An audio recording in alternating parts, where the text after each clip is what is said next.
In this video, I'm going to tell you the 3 most important things you need to have in your consulting agreement so you don't end up losing money. Stick around.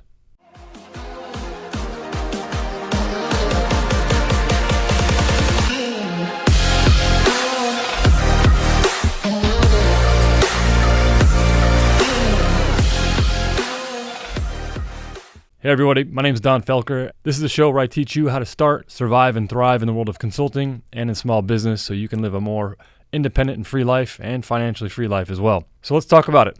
The 3 most important things you need to have in your consulting agreement. Now, a consulting agreement is actually usually quite in depth and there's a number of things in there.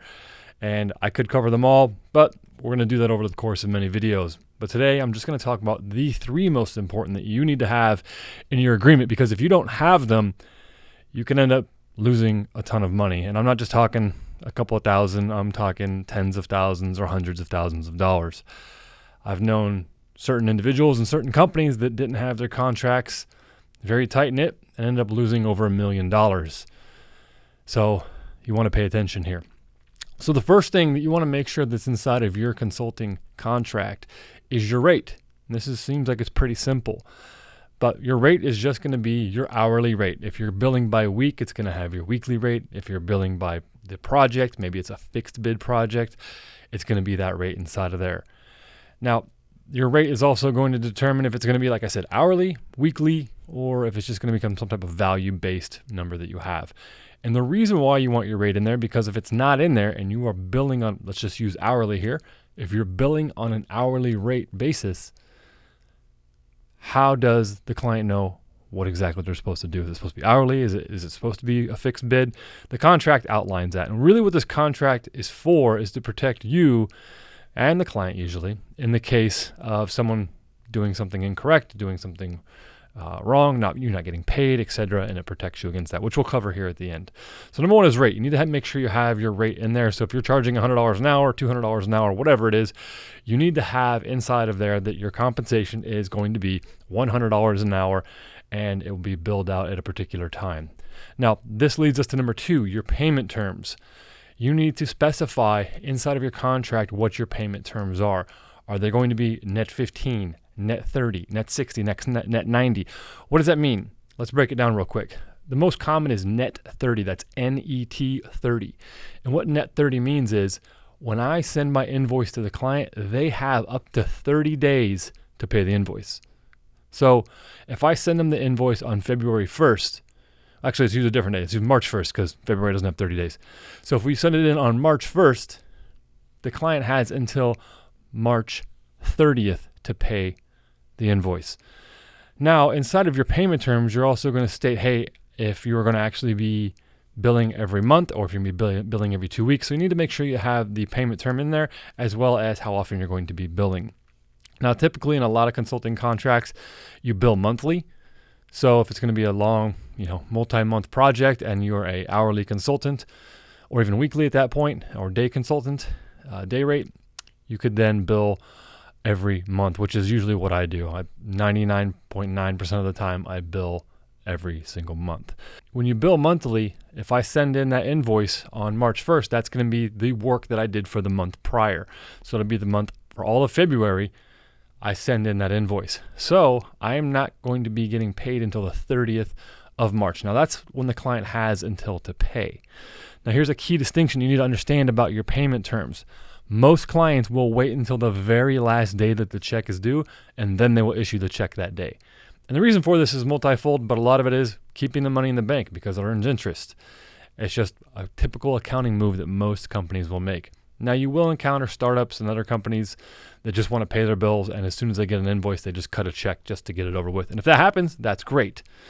So you need to keep that in mind. So that's the typical net 30, which means if they don't send your check out until March 30th, which is what most companies will do, it's due on the 30th. So they send the check out on 30th. It's postmarked by the 30th. They consider it on time. Now, I unfortunately don't consider that on time, but that's just kind of the industry standard that you'll encounter. So the check's going to be in the mail. Now, from there, in the United States Postal Service could take 5 to 7 to 10 to 15 business days to get a check to you. Just very recently, it took over 15 business days for a check to travel a couple hundred miles from me. Not even a couple hundred, probably it's about a 3-hour drive to my client. And it took 15 days for the piece of mail to get to me. So I actually didn't get paid until 45 days after I sent my invoice in, which means, let's take the March 1st example again. That means I billed on February 1st, and let's say I don't get my check until April 15th. That's almost 2.5 months after I have worked February 1st. Do I actually get paid for the February 1st? Now, of course, I'm getting paid for the whole month of February, so the end of February is 35, 45 days old when you get your check. But that's something to keep in mind. So you have multiple different payment terms, net 15, net 30, net 60, net 90. The most common being net 30. So they have to pay it within 30 days. Net 15 is they have to pay it within 15 days of receipt. I've only been able to get one client to agree to net 15, just not something most clients will do. Net 60 is also very common, but then again, you also have to consider net 60 is they pay you at the 60-day mark. So that's for work that you did 3 months ago almost.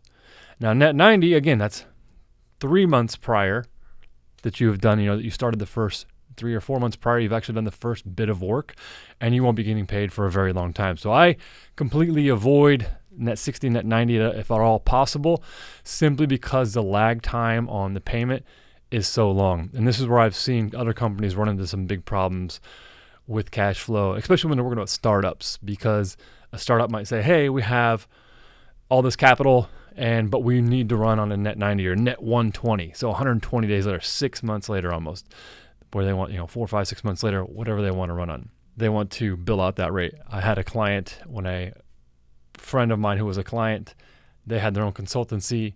They had multiple consultants at a client.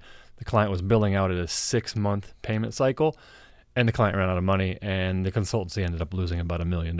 So that is one major reason why I don't bill out at longer terms. So I highly recommend that you go with a net 30 if possible. So again, that's going to be payment terms. So number one, we got rate. So make sure your hourly rate or your whatever your rate is included. That's number one. Number two, your payment terms and net 15, net 30, and how often do you send in your check? Is it monthly? Is it every 2 weeks?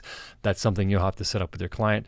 It's quite typical to either do every 2 weeks or every month, the monthly being the most common. Now, number three is the statement of work. This is what's known as the work that you have to do. Very often, this is included as an appendix to your contract, because the contract usually just outlines the legalities of all of everything that's going on between you and your client. So the statement of work will kind of add as an appendix. Usually it's usually Appendix A or something like that. But you want to make sure that's included, because if you're an hourly contractor, you want to make sure that your work is included inside of that contract. Here's what I'm going to be doing, and here's the amount that I'm going to get paid, and here's when I'm going to be paid for those things. These things are all necessary inside of there.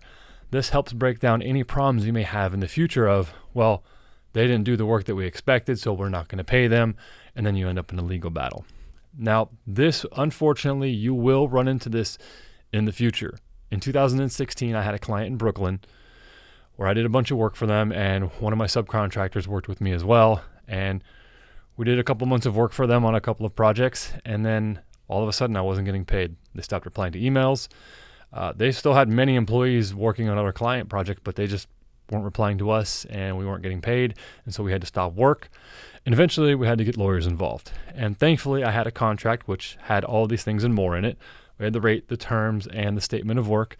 And as soon as we got the lawyers involved and we sent a few emails, had a few phone calls, within 15 minutes of everything just getting sent off from my lawyer, we had payment agreements within a couple of hours of back and forth emails. So that's the real reason. These are the three most important things. So again, the statement of work is just going to be the body of work that you're going to do.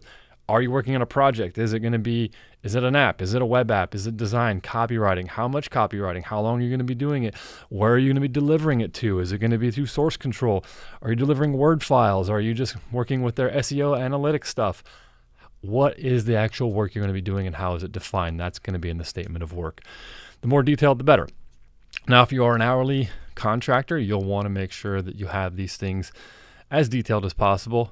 But then again, sometimes if it's just staff augmentation, just to help them out for a couple of months, it's kind of hard to get detailed. It might just be general development work on our app. And it might say, testing and software development in, Java or Swift or whatever you're working in. So those are the three most important. So you're going to have your rate, your payment terms, and your statement of work. So, and the big reason for all these things is because of legalities. When you get into a situation where you need to involve a lawyer, you need to make sure that you can say, I am owed this amount. Here's the contract that states the rate. Here's the payment terms. And here's the statement of work. I performed the work. I submitted my invoices according to the payment terms. And now they are in breach of contract based upon these payment terms.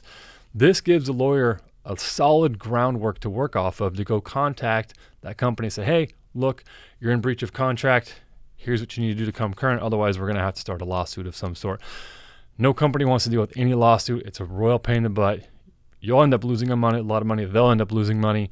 So a lot of times it will just help kind of grease the wheels in getting paid. Now, there are a lot of other things to take into consideration for contracts. You need to worry about intellectual property rights. You need to worry about expense reimbursement, governing law. You need to worry about the independent contractor status. You need to worry about indemnification and binding effect. And there's multiple other things that should be in your contract.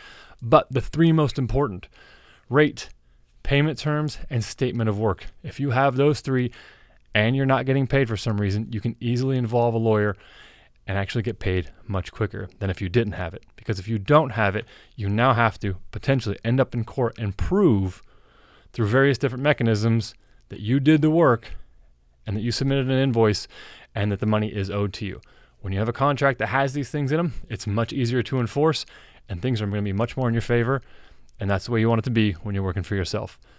Now, if you like this content and you want to learn more about independent consulting, kind of protecting yourself, how to run as an independent consultant, how to grow your business, everything like that, please hit the subscribe button below and the good old notification bell so you get notified, and I'll catch you on the next video.